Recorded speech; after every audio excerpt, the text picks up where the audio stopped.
do. Hey. All glasses on the phone.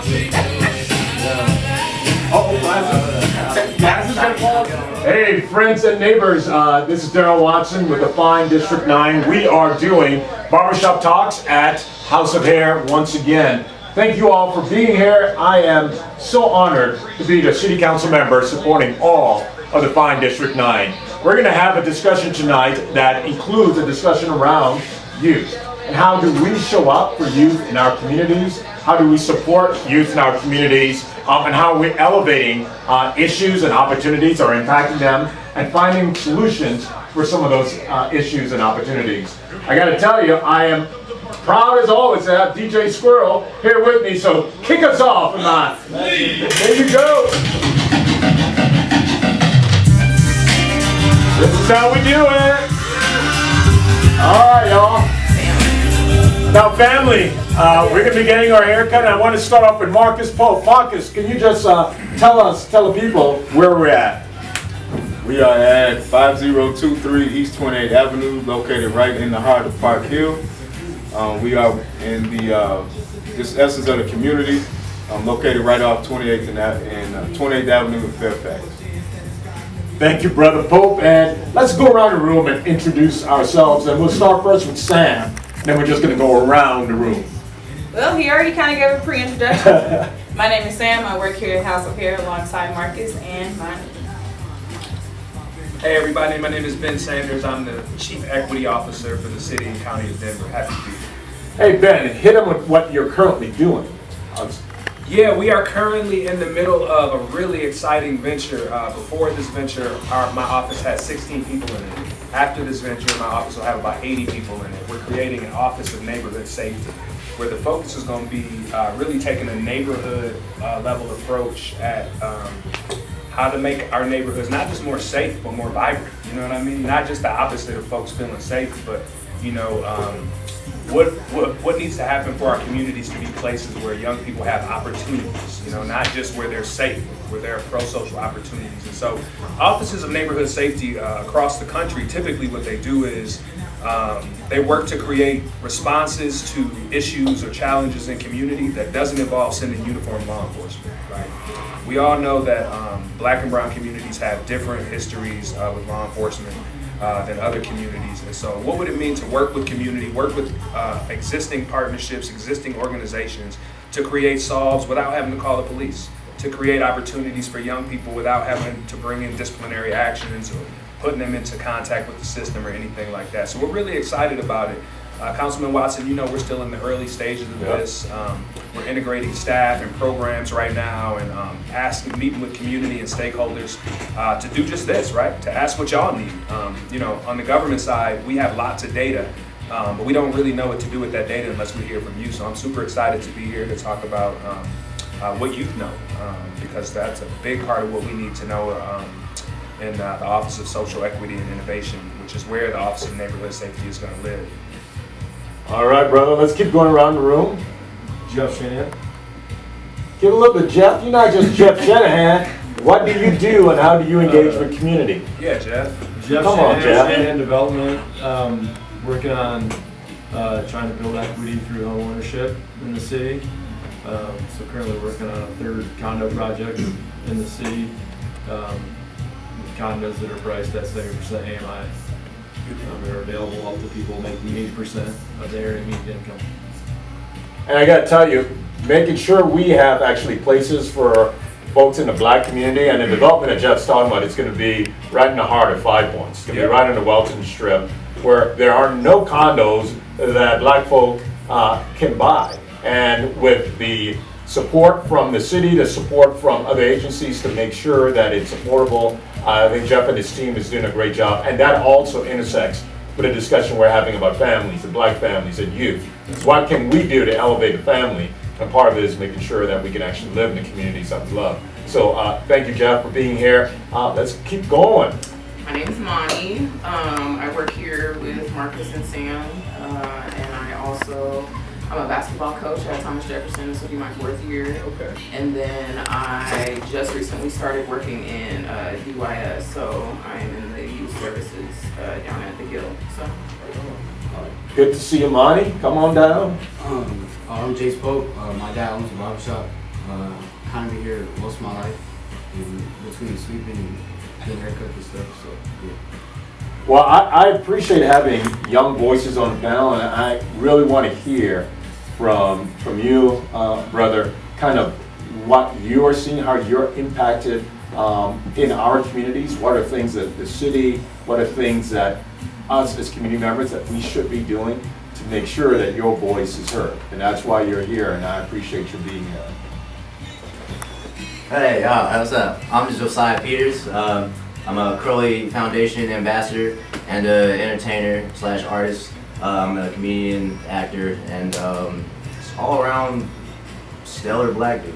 All right. Stellar Black Dude. What's the Crowley Foundation? Give folks a little bit about what that is. Crowley Foundation is a leadership program and college readiness program to help young black men prepare themselves for the real world, and we do that through family, leadership, scholarship, adversity. No, sorry, family. I'm doing that. You're all right. You're in family. You're okay. Yeah, the family. I'm tied up. Very well. Yeah, but family service, scholarship, and you got the other two, bro. Leadership and legacy leadership.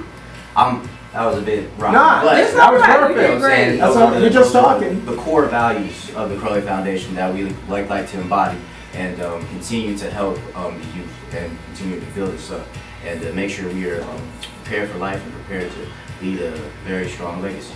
All right, brother, that was perfect. That was on. We need to know what a Crowley Foundation does and how we engage with communities. So you are right on time. You said exactly what needed to be said. And we'll close it out with you, brother. I'm Aaron. I'm also an ambassador for the Crowley Foundation. I'm 18 years old. I'm a student. I go to school in Arizona. Just finished my first year. So yeah. Well, hey, I want to say thank you all for being here. Thank you all for wanting to lean in on this discussion about youth, the role that we have as a community to make sure we are supporting our youth, we're listening to our youth, and lifting up issues that are important to them. And so to kick it off, I'm not going to call on anyone individually, but I want someone to just jump in and just share.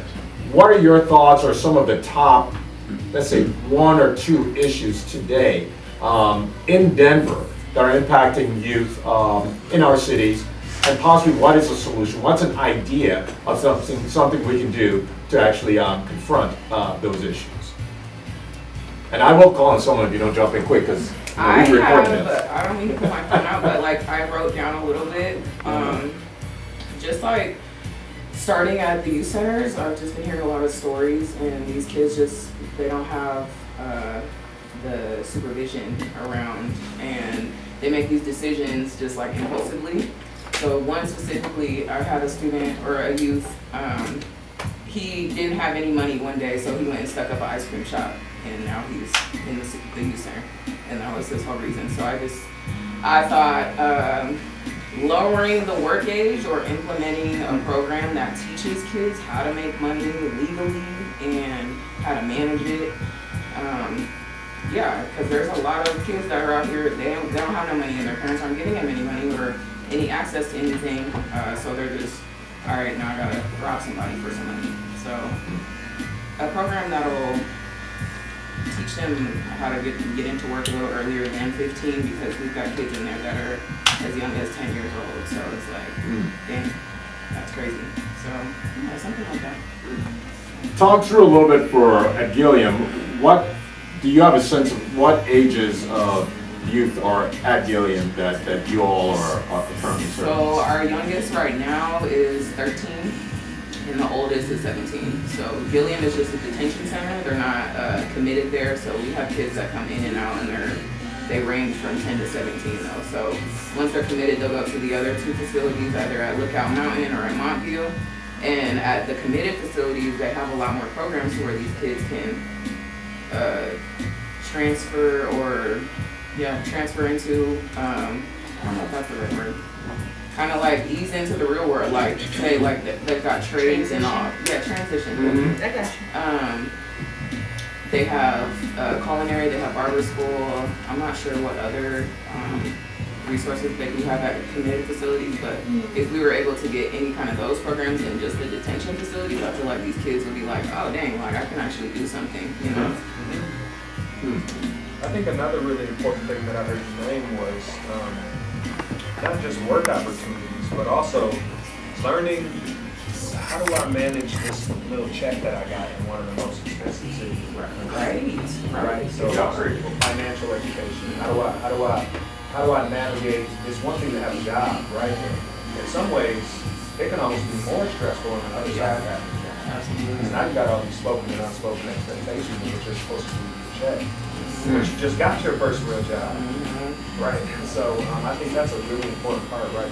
Obviously, you know, having a job, idle hands are never good, especially for young people who live in neighborhoods that are already devoid of too many opportunities. But, you know, I often feel work is not enough. You know what I mean? So I'm glad to hear that you're thinking about support and financial literacy and also just like putting young people in the right circles, you know? Right. I mean, you know this, you coach young people, right? Your circle is so much of the decisions you're gonna make. It really is. You show me the circle, I can predict a whole lot of what you're gonna do. So financial literacy, good social circles, that along with job opportunities is really important. Yeah. Dr. Saunders, break down a little bit as to what the Office of Neighborhood Safety, how are they intersecting into that work that we're talking about? Yeah, so you know, just high level, we're creating the Office of Neighborhood Safety, and I'm really proud of this. We partnered with the Executive Director of Neighborhood Safety, my friend Armando Saldate, to do this. We're moving $11 million of existing resources from the Department of Safety into the Office of Social Equity and Innovation. So that's not a bucket of money, I like to make that clear, right? That's not a bucket of money that we have. These are existing jobs, existing grants that have existed in the Department of Safety, and they focused on, just to tell y'all a little bit about some of the significant size youth program focus that is moving over from the Department of Safety to us. So that's about 40 full-time positions, a bunch of grants that is focused on exactly what we're talking about, right? Not just, you know, if the question is not what do we do with the troubled kids, right? The question is, what kind of system do we live in such that some kids have all the pro-social activities and opportunities, and some kids, it seems like, have almost none. Right? And how do we partner in places where there are resource needs to keep kids out of the system in the first place? Because we know what happens to our kids once they have that first point of contact. What used to be public safety youth programs is moving over. We're also moving over in the Office of Community Violence Solutions. The youth programs part is headed by Pat Hedrick, and the Office of Community Violence Solutions, which is another program that we're moving over, is headed by Dr. Nicole Monroe. She does a ton. Office of Community Violence Solutions used to be the city's gang reduction initiative. And so it's been rebranded, and Nicole is reimagined in ways that is still focused on gang activity, but also more broadly focused on the different forms that violence take. We know that the sort of rise and spread of social media means that gangs are still a thing, but they also, as we know, they function very differently now, right? So we got to be able to think about violence in lots of different ways. So Nicole is helping us lead that charge. So we're having stakeholder and community meetings right now to hear, because we know if we don't listen to community, we're not going to be able to build programs that are appropriately and effectively responsive. So these conversations are priceless to me. We're also moving over the AID Center. AID is an acronym for Assessment, Intake, and Diversion. It's located downtown near the courts. We're really excited for the opportunity to expand that programming to help people who are and families who are suffering from substance misuse, mental health issues, all of the challenges that come with living lives of stress and poverty, as we know, some of these studies have showed us. The last bit that we're moving over is a component of the STAR program. I don't know if you all have ever heard of the STAR program. Now break down that acronym for us. So I'm not going to be able to do this on cue, because I've just got a whole bunch of different acronyms flowing in my head. Yeah. But the purpose of the STAR program is basically to deploy the right, deploy the right folks to the right kind of emergencies, right? So the STAR program essentially deploys mental health professionals and folks who can provide medical emergency assistance instead of sending the police, right? So especially when, before we had the recent success that we've had getting a lot of encampments off the street, we had a lot of folks on the street that were experiencing things, and they didn't need the police to show up. They needed somebody to show up who knew how to deal with a mental health episode, who knew how to deal with an overdose or something like that. And so STAR is the city's incredibly innovative program. I get the acronym for us before we wrap. That tends to that work, right? Again, for lots of reasons, it's incredible anytime we can figure out a solve that's not sending the police, right? Both because the police are already overstretched, and also because they're not the solve for every challenge, right?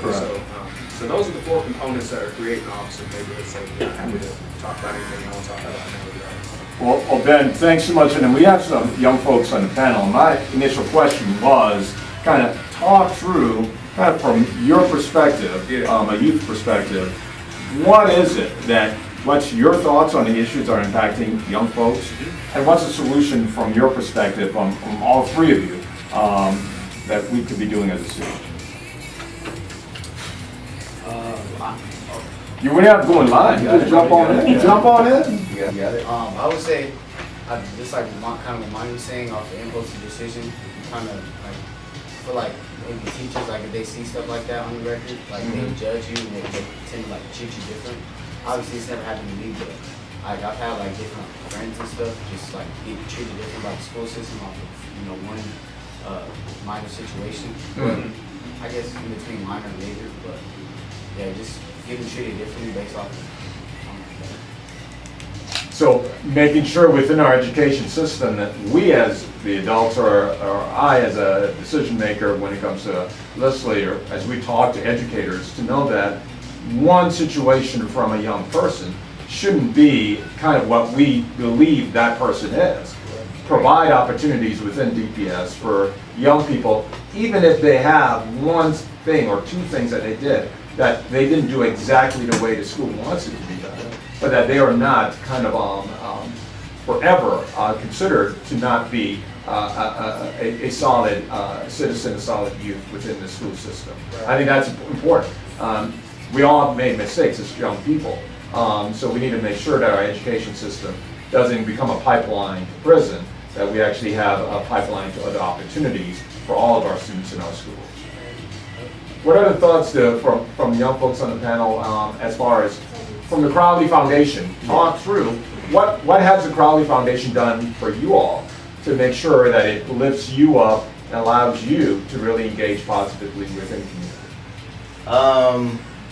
They basically provided the key to certain avenues. I'm trying to be too deep. They just gave us a lot of different resources and access to a lot of resources. So and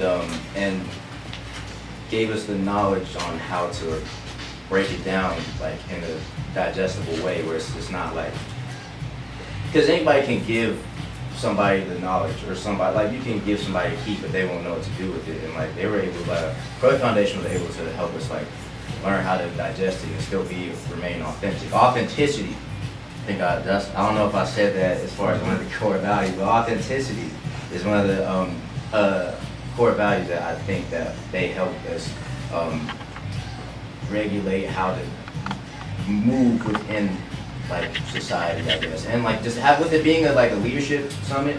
We have like monthly, yearly leadership summits. There's a summit going on right now at around the Hilton, and like those are really big for us, and like it's really there's so much information covered in a whole week, but on top of the information covered, you also like spending time with other young black men. You know what I'm saying? We're bonding with which is rare in Denver because there's not a lot of black people within Denver. So like it's good to be able to see a familiar face and learn with a familiar face. You know what I'm saying? And just be able to be yourself and have access to things that you're not always going to have access to, like financial literacy or knowing how to set up a budget, or knowing how to maintain and plan out your life. You know what I mean? Have a planner, knowing how to maintain a GPA, knowing what these college terms would be. Like that access to that really helps. And I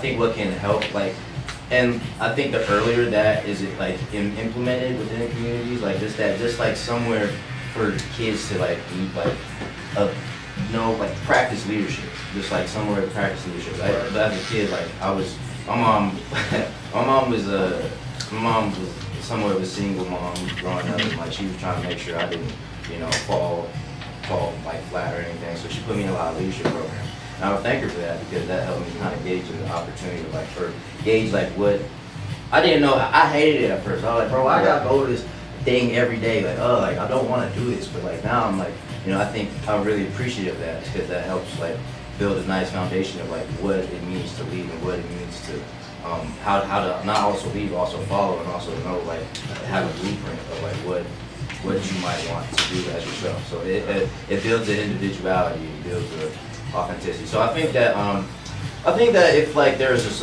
more access to leadership programs around around Denver, just there's some way to market it to the youth. Know what's going on, you can engage in that a little bit better. Yes, exactly. I think that's from K through 12. Yeah. What program can help them find themselves? I think that's great. I'm curious, Sam, Jeff, Marcus, what thoughts do you have as far as impacts to youth today? You all are engaged with the youth across the city on the regular. I know, specifically Marcus and Sam, you all, through the work that you do, you have a lot of folks coming through the shop. Any of the three of you want to share a little bit of what you do with engaging with youth, elevating their voices? I know a little bit about Jeff, but I think we're just driven to, better enhance them. And I think one of the things we better enhance our youth with is exposure. Exposure is everything. Exposure to what? Whether it's in the shop. Yeah. Okay. Exposure to the unknown. Exposure to access to resources. Exposure to be able to dream. One of the fascinating things that I pride myself and we pride ourselves in our shop is that we have a very diverse, wide array of clientele that you can come in and rub elbows with Councilman Watson. Right. Come in and rub elbows with, I don't know how many judges we got that come in that are regular clothes, come in their sweats and like to talk about the game and the playoffs, and they'll sit there and talk with Jays, they'll dap the young fellas up, and they have that exposure to excellence, to greatness, to academic, vocational, career achieved, highly achieved individuals. And so we pride ourselves on being able to give that kind of exposure just through a casual engagement through a haircut, sitting around waiting on a haircut. And so that gives them reassurance that, this man look like me, he dressed like me, he comes from the corners I come from, and he's the man in this particular lane or realm. And so that kind of exposure, not just athletically or not just through entertainment, but through public office, public service, through development, through different private enterprise. And so, I think we continue to try to push exposure. We give a lot of introductions through people that come through these doors, and so we pride ourselves on being able to facilitate some of that. And I'm glad you said that, Marcus, because I think one of the things folks may not be aware, the barbershop, the hair salon, the nail, I don't know what you call them, the nail place, what do you call them? Nail salon. Nail salon, because we actually met at the nail salon last time.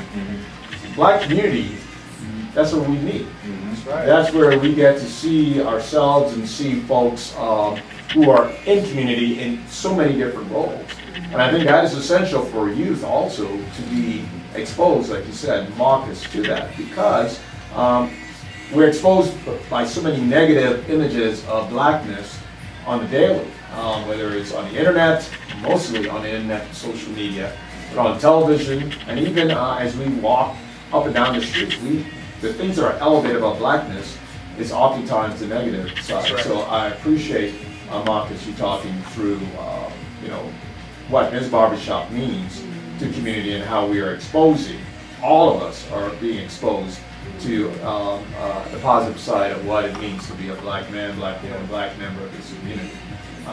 Sam, Jeff, anything else you want to add? I'll piggyback off of what Marcus just mentioned. A few things came to mind. So I am over the children's department in my church. So I definitely agree with Marcus as far as exposure. A few things came to mind, and I say that because I would always, as long as I've been in the shop, I've been in the shop 9 years. And I personally didn't realize that even for me as a young woman, a young adult, now I'm in my 30s, but starting here, you know, at 24 going on 25, I didn't realize that I grew up in this shop. Now I wasn't, and I say that because that's not necessarily like, oh, I was a pup or I was a little girl growing up. I grew up as a businesswoman, as an entrepreneur. Oh, He's the one that sold those words into me. So saying that to say, everyone that he's mentioned, he failed to mention all of the electricians, all of the councilmen, all of, you know, the small business owners. Like, you know, we have several people from a variety, like, that have their own businesses or that are in the, you know, office, you know, in the, you know, government, you know.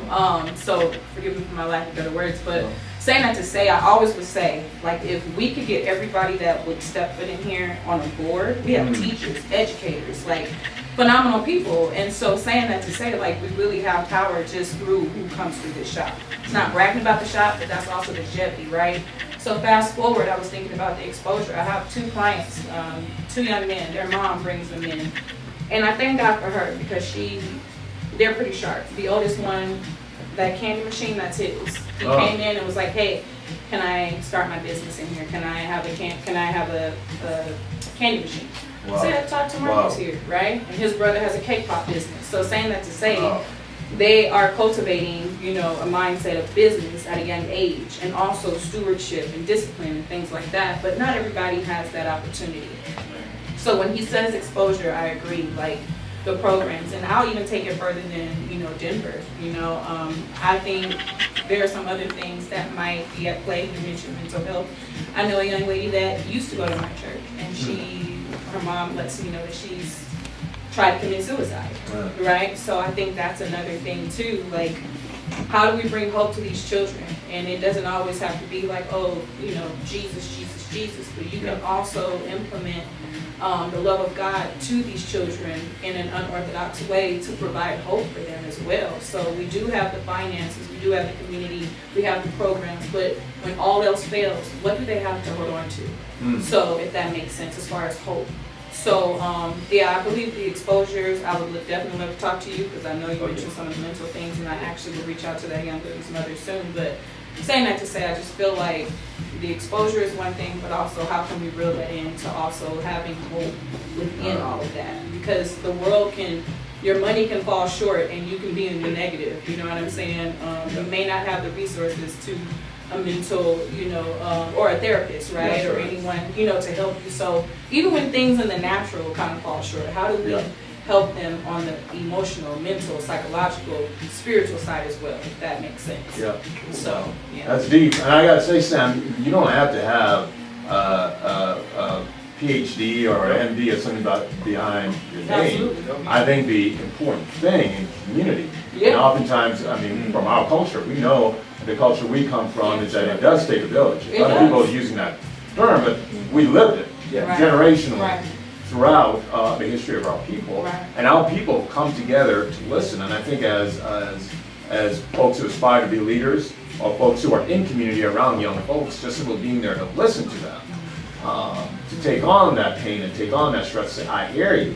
I may not be able to solve what you're dealing with, but I hear you, I think is enough. And so I think that exposure, but also that ear and that heart is important as well. We just talked about that. Marcus and I just talked about that today. Can I piggyback on that, Councilman? Now I'm going to ask Jeff, because Jeff been sitting there. The only white guy on the panel, and I'm like, I'm going to get Jeff in for some.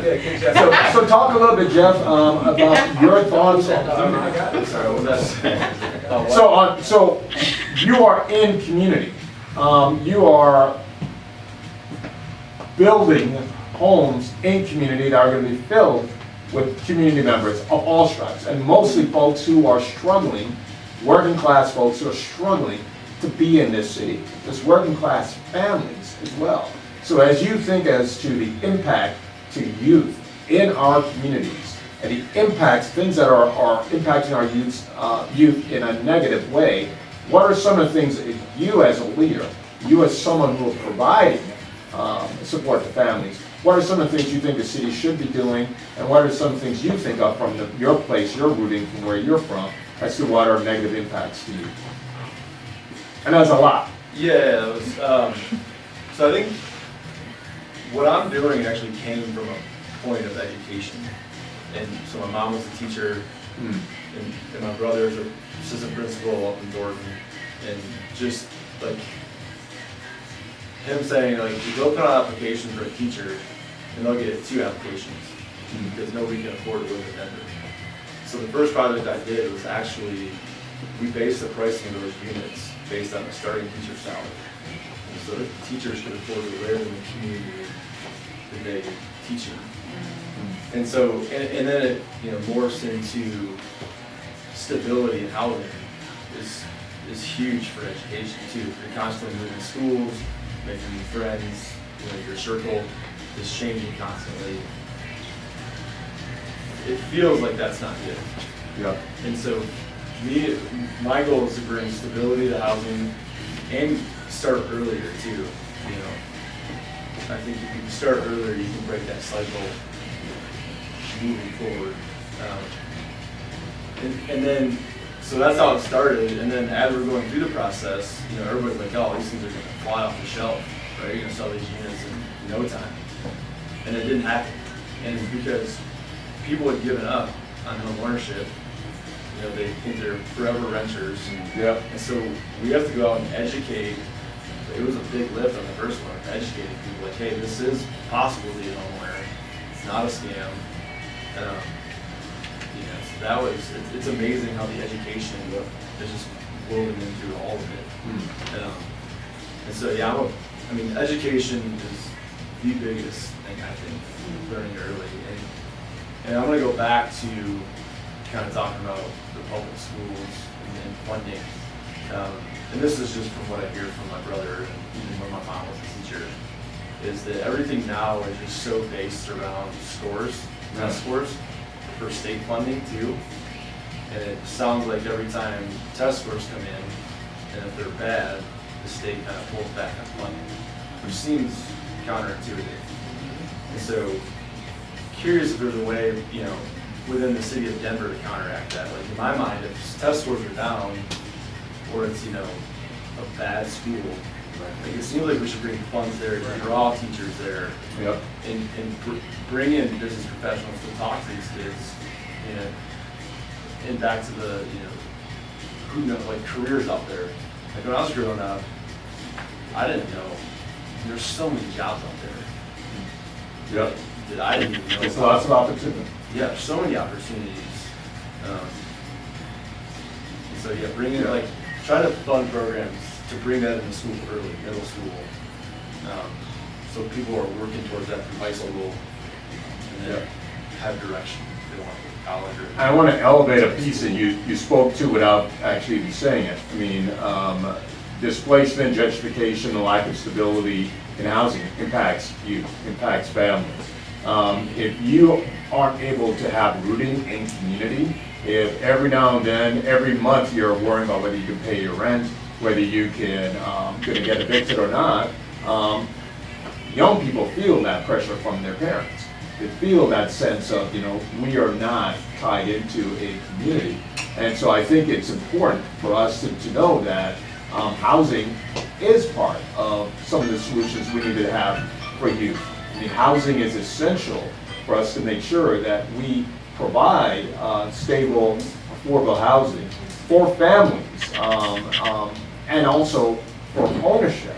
So these families know the schools that they're going to, so they're going to, kids going to start at Whittier, then they go to Manual, and then they have, or they go to Cole, and then they go to Manual.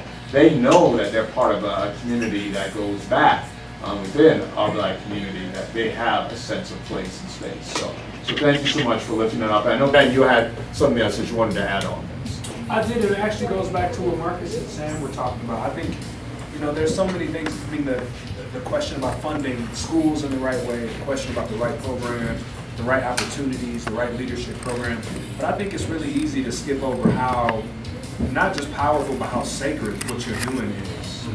To create a space where the intention, the purpose of it is for black people to come together casually to talk about what they do, about how they feel, about what they hope for.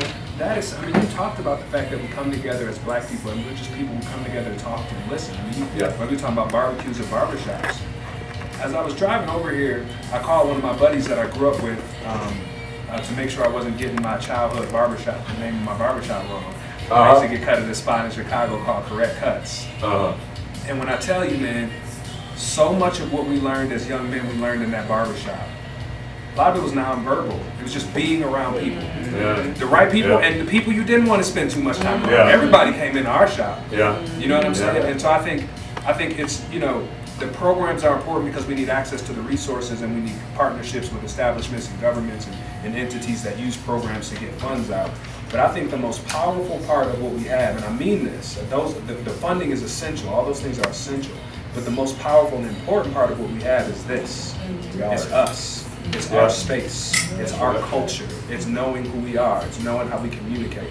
For some reason, as soon as she put this cape on me, I ain't been this calm for a work conversation in 3 years. Because this I've never been in this shop before, but as soon as I walked in, it felt more like home than anything I've been in all day, right? That's a powerful thing, and I just don't want to miss what Marcus and Sam are doing here, because we need it desperately in the age of social media. We need it desperately in the age of some of the highest rates of depression and suicide among young people that we've ever seen. We need spaces where folks can just walk in and it's just community already there. You know, we need programs, but everything don't have to be a program. Sometimes you just need spaces where you can walk in and eat some chips and try your first business. No, we got more than chips. We got some chicken over there. Where did we get catering from? Shack. Say it again? Chicken Shack. Right on. Blazing Chicken Shack. You know the address by heart, I'm pretty sure. Yes. Oh, we did point that out last time, huh? I forgot it now, though, but I know it's Holly. It's all for Holly, I know it's Holly now, touche. But I'm saying, but that's the important thing. We come and break bread and we listen to each other. But I'm also curious, because we talked about programs a little bit. We talk about how the city and government, the role that they play. And we talk about institutions like the barbershops, what they play. But let's talk a little about the family. What's the role of the black family when it comes to our youth? How can we, as family, what should we be doing more? I'm going to start with you, young man, because you've been quiet. And you can't be quiet up in the barbershop talk. So talk a little about, from your perspective, what role does family play? And he's rolling, literally. Literally rolling. Young people on roller skates, I'm telling you, rollerblades. But talk to me about, you know, what's the role of, maybe not even specifically your family, but what your thoughts are as a young person as the role of family with rooting our youth and making sure that they know that there is more, that things are, can be as good as we as a community make it. Would love to hear your perspective. For me, I grew up in a single parent household. So with family, not having a lot of it, it means the world to me. Just having people who have my back regardless, just the love. I say just seeing everybody connected, it really does, it boosts my spirit, and I don't know, the strength of it, everything about family, just being able to keep families together, will do wonders for the youth, because they will eventually begin to have families, and you don't want any of the dysfunction, none of that. So being able to see the strength, being able to fix the problem right now for families, it would definitely help the youth. And for me, if I had that, I definitely think my life would be way better. But fortunately, I had a strong black mother. There you go. She showed me, she got her doctoral degree. She works for UPS. Oh, we're not going to have God without doing a clap. All right. You clap that out.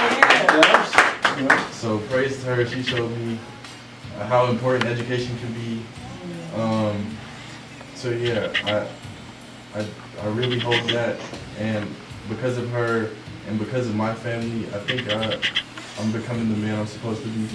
And yeah.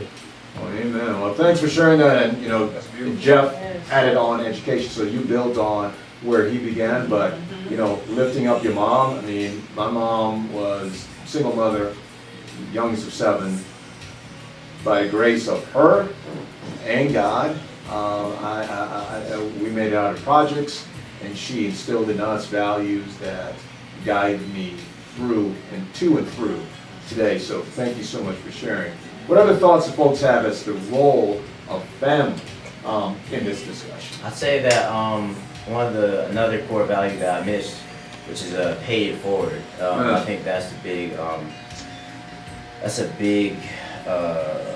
I think that would be a big role as like being the youth, like because there's a lot of being like I'm the youngest of 3, so you know I'm just soaking up a lot of information from time to time and just like kind of just seeing like where I fit into it and seeing what I can contribute, like especially to keep everybody afloat and keep making sure everybody that we're good, because like if they did it for me, it's only right that I do it for them. And just knowing where to knowing how to apply what I've learned to help my family and help the people around me, to help the people that that help me become who I am. And that goes for like not even just that go for just like your local barbershop. You know what I'm saying? Making sure like I'm paying it forward, making sure that I can do what I can to like contribute to the culture here and just be present. You know what I'm saying? Being present in the moment, and also just doing your best, no matter what. Like doing your best to just give what you can. I hear you. As far as paying it forward. I'm telling you, it's okay to be satisfied at times, to be a sponge, because oftentimes we tell ourselves, no, you can't sit and take stuff in. You always got to be moving. But as a community, it's okay to be a sponge in a moment. It's okay to take it all in and to accept the loving and the giving from the community. But you're correct, brother. There comes a time when you need to start paying that forward, and that's where you demonstrate the learnings from what you're taking in. And so I appreciate you sharing that, and that's part of being in a family. Yeah, and like knowing where to wring out the sponge. Uh-oh. You know what I'm saying? Okay, man, he's going deep now. Yeah, went real deep. You got a little ring hand gestures. You got something up and know where to wring it out. That's like eating the meat and spit out the bones. I see you. I like that. You can use that bones for your plants, you know what I'm saying? Yeah. Break down if you like. Wring out the sponge. You know, so break down the bones, put in some water, then put that water into But I your love plants. the wringing out the sponge. Yeah, You take it in, you wring that sponge out. Okay. What other thoughts do folks have on family and the impact family have? Even if you want to talk about it personally, to make sure that that you've been moving forward. I say village. We talk about community, but I think sometimes we shy away from actually speaking on things. Like if we see, your child out and about, they're not necessarily conducting themselves a way that represents not just you, but also who we are as people. We don't have to buy into the stereotypes, you know what I'm saying? Not saying that we can't fall short, but we don't hold our people accountable. That's that's adults and children, but for our youth, we don't do that enough. I don't think we do snatch them up by the collar, not literally, but I'm just saying like, hey. All right, you're talking about snatching up. I'm just saying, not literally, right? Back in the day, maybe they would do not that. Today. But I really feel like we walk on eggshells with doing that, and I know I can get flack for maybe saying too much, but I would rather you say something than not say anything at all. That's love to me. Growing up, that's what we dealt with. If my sisters were being fast and they were out on the porch while my dad was at work, Miss Thelma is calling my father, and he is coming home and he is lining everybody up. That's right. I'm like, look, Daddy, I was too young, I couldn't do nothing. But just saying that, we had neighbors that were actually looking out That's right. and weren't afraid to do it. And mind you, of course, our neighbors may not be as old is Miss Thelma. No. She was ancient when I was a kid. But it doesn't matter the age. Don't matter. We don't hold our children accountable when we do see them out. They don't say excuse me or just interrupt or cursing in front of elders or whatever it is. There is no like line anymore. And so I just feel like village is family, like he said, like both these gentlemen said. I love you were quiet, but you spoke so profoundly because it's true. When you do have people that are in your corner that are genuine and that are for you, it makes a world of a difference, right? And so when we do that, I feel like it plays a very big part in what the outcome. When we talk about exposure, we can expose them to something different, to something new, to what's right. Right. So that's just my little take. I'm not married or anything, so I can't speak on having a full family yet. But I do know village and community is key. Village and community is chosen family as well. Absolutely. Because, blood is blood, but sometimes, you choose the family that you're a part of, and I think that's just as positive. Yeah. We'd love to hear other thoughts of family and the role that family plays, as we're discussing, impacts to youth. And that is kind of where I'm hoping let's center it on that. But what thoughts do folks have? I'm just gonna piggyback because I was thinking the same thing that you were. Like you can kind of create your own family, like because a lot of people don't. Just what I've seen being in the youth services the past month or so, like they don't have family, like they don't have anybody to even go home to, and so that's why a lot of these kids are stuck where they're at. Like they're either in foster homes or they're trying to figure out placement somewhere else, like. And so they're gonna stay in jail because they don't want to be with these people. So they find their little family within that center. So I like that that they find that. But I do the same thing. I've created my own family. Like I moved down to Denver last year. I'm from Colorado, but being in the city, there's been a lot of people that I've been able to depend on with a lot of things that I've been going through. So I appreciate that because I can't always reach out to my personal family because sometimes we all struggling, so it's like, I can't do it yet. But I like that I'm able to create my own, and I think that youth need to see that too. Like it's not all love lost or anything lost if you go and create your own thing because you can learn a lot from different folks. Telling the truth now. Brother Pope, you have something? I would pick back off the love thing you said. My dad, he's had a big impact on me my whole life. Just showing love, but I notice how he shows love to all his clients. Whether we're at the grocery store or whatever, just engaging in conversation with people, asking how's your day, things of that nature. It's had a big impact on me. It inspires me to show love to everybody, whether they get on your nerves, whatever the case may be, just to people don't realize how much kindness go a long way. So, like my dad, he's just really just bright and really kind for everybody. Come on now. Come on now. And I gotta tell you, he's not just saying that because his father's standing here behind me. I've seen you in spaces where your dad was not directly near you, and you demonstrate that kindness. Demonstrate that curiosity naturally. And so it is, and I appreciate that you're lifting your dad up for part of family and him showing you that, but you definitely do that in the regular. And so it's good to hear that, brother. That is great. Darius, you're raising a little one. You got another little one coming. Yeah. Talk a little bit about family and youth and what you see as a young father, the role of family as it pertains to making sure we are listening and supporting our youth. Yeah, I think it's so valuable. I, like many black men, grew up in single mother household, and my mom was actually on drugs pretty bad, and that was for like a good part of my life, and I had to find family, and one of the people who's impacted me the most in my life was my basketball coach. And since I moved to Colorado, he's come out here 3 times, which is more than any family member. No one's come to really see me, and I always have to go and see them. They always say, like, John and Jacob's father was an alcoholic. John turned into an alcoholic. Jacob never drank.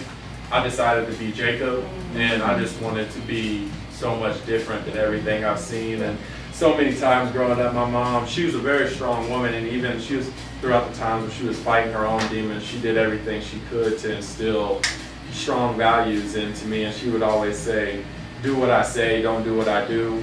And that was good, but as a father, especially and a leader, that's not gonna cut it. So what I gotta do is do the work and show my kids that I'm doing the work, show them how hard I work, how hard I wanna succeed, and how hard I want for them to succeed. So I think that's a big piece of it, is just being that role model that I always wanted. Darius, thanks for sharing. I didn't know that about you, but I can see in you. For folks that know, Darius is my council aide, and he and I have been doing this work for now going on maybe close to a year and a half, maybe now 2 years.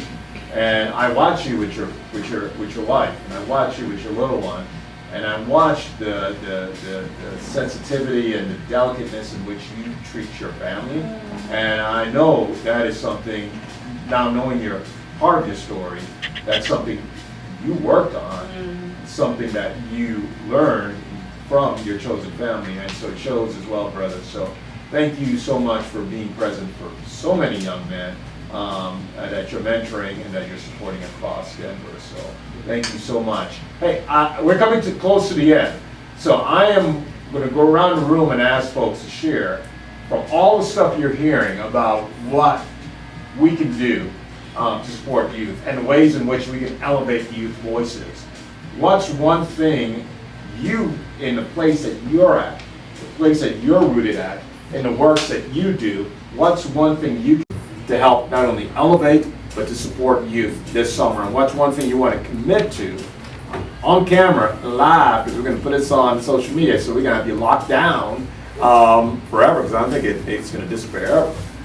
What's the one thing you will commit to do as someone in this community to support youth this summer and even going forward?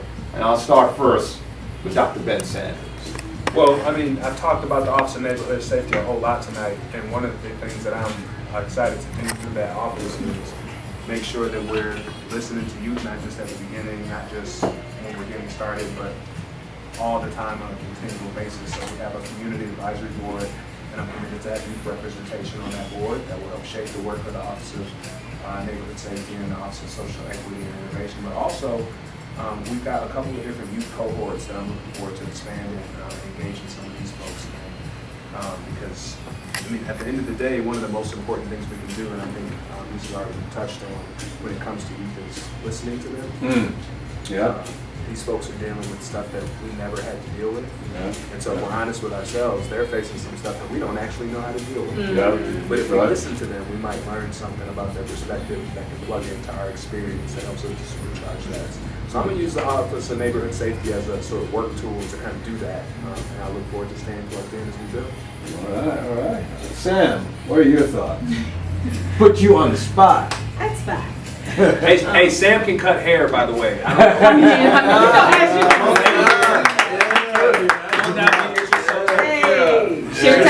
Sharp wit. No, ain't no fantastic Sam. It's Sheer-tastic Sam. No, Sheer-tastic. That's my Instagram handle. But so this summer I will be doing something, and this is not the one thing that I would do, but I just want to implement that. I am taking it a step further with the children at my church, so I will be doing not a summer camp, but something along those lines. To just kind of get them out, get them active into the community, and also prepare them to go back to school physically and spiritually as well. But I think one thing that I would do is probably connect with these young men and women and actually get some information that can actually help extend the resources and actually have them within my church, if that makes sense. Because I do feel like the barbershop and the churches and the beauty salons, the places that Black people would meet back in the day, it wasn't just isolated to just one area. So we need to get back, in my opinion, we need to get back to having all of that as one.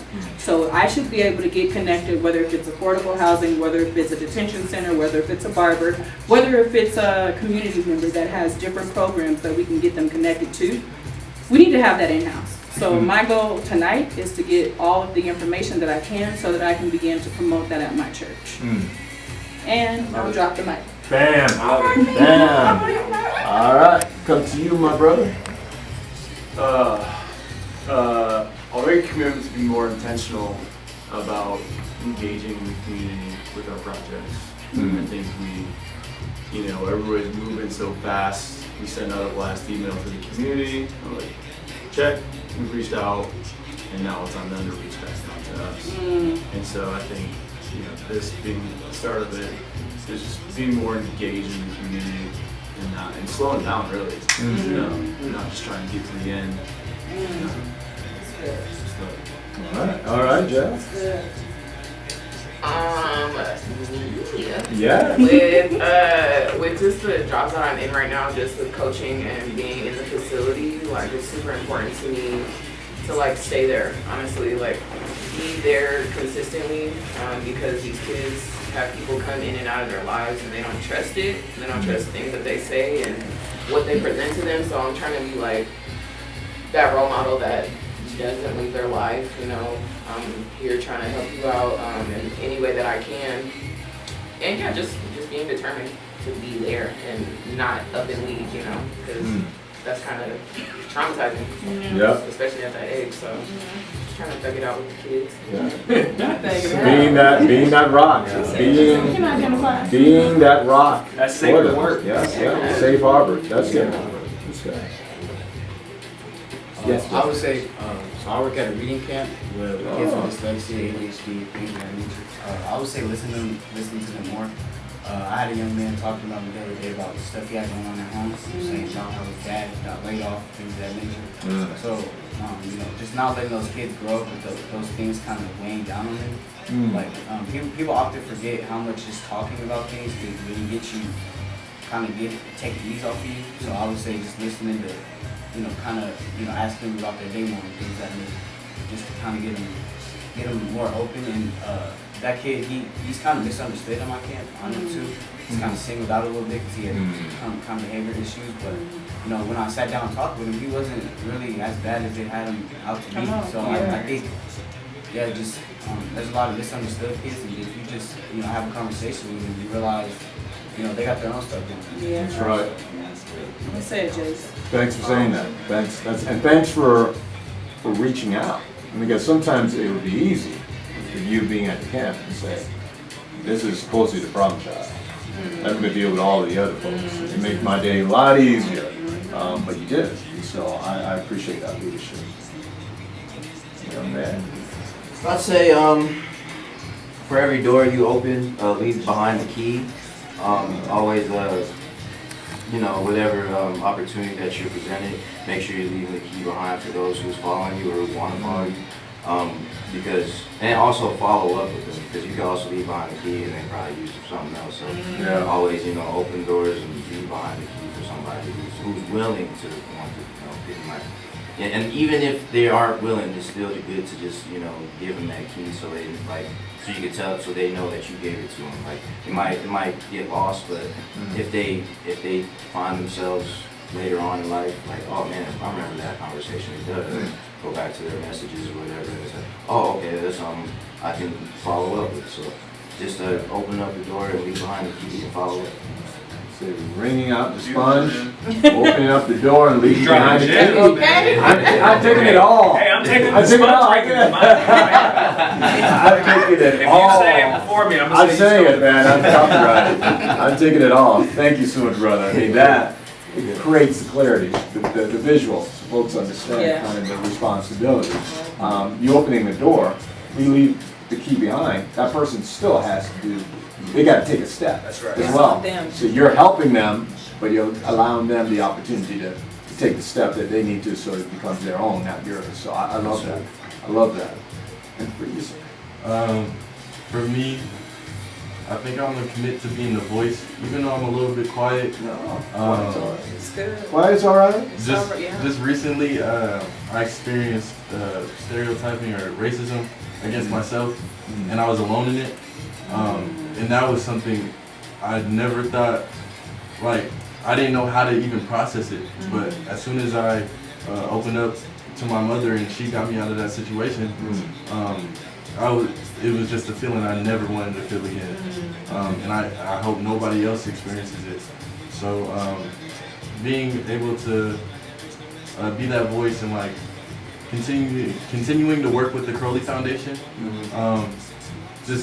I'll be able to make a change, and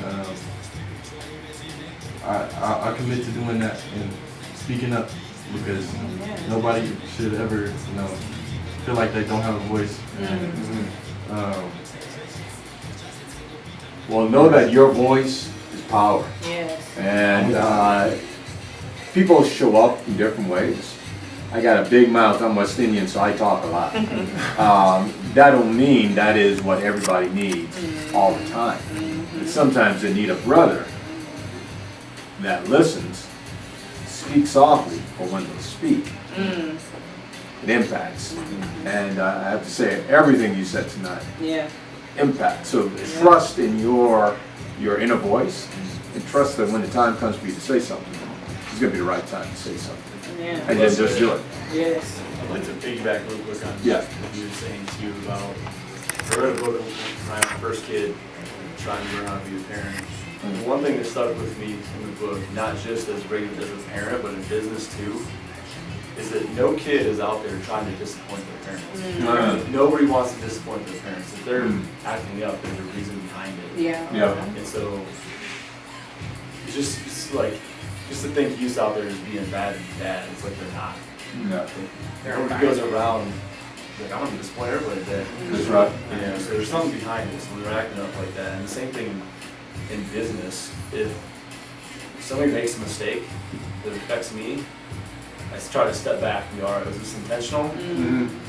Or did they just make a mistake? That's helped me big time, not holding grudges on people or just blowing me up. So I think no one wants to disappoint you. No. And that grudge weighs you down. You ain't doing a thing to them. I mean, you wake up mad, you go to bed mad, but that's just you. So you're not impacting them, and so that's a great point, Jeff. Thanks for sharing. Marcus, I'm curious from your perspective, ways that you feel that you would want to show up. And I'm just saying the summer, but you can just say for any period. I like everything everybody said. I like Jeff's mention of just slowing down. So I think one of the things I like to commit to is slowing down and affirming as many young people that come across my way, and affirming parents that come across my way. Yes. Parenting, man, it's not easy. That's real. In this day and time, because we're trying to reach and parent from what we knew in such a new, drastically different world. And so just being committed to slowing down and just affirming as many and as often as I can. That's my commitment. Well, and I will say, as Councilmember Holiness, I'm going to say, y'all, you gave me gems throughout tonight of things that are encouraging me and my soul to do and be more. I had to say, we don't have a youth advisory board within my council office. So I don't have a group of young people I touch base with on a regular basis on the legislation and the work that I do, and that will be a change that I will build going forward. And Sam, to your discussion on the resource, we do a newsletter. It goes out to about 8,000 folks at minimum, and it may bounce up to more. I want to put in there resources for youth on a regular basis. So every month that it goes out, we're going to have a section starting this month. And the Porter's there recording. Porter helps me put the newsletter together. We're going to put something in the July newsletter as a resource for youth, where they can contact and engage with community, what's going on in community, and the people in community that, like Ben Sanders and others, that you should know about and how to connect with them. So that's my commitment on behalf of the city council member and on behalf of someone who's here to try to serve all of you and all of you that are watching. And so this has been a rich discussion. This has been laughter. It's been some deep talk.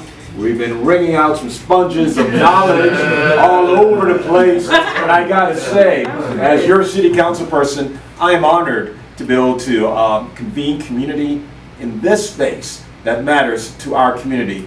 Thank you all for viewing this. Thank you all for being here. Give yourself a round of applause. Give it up. DJ, take us out.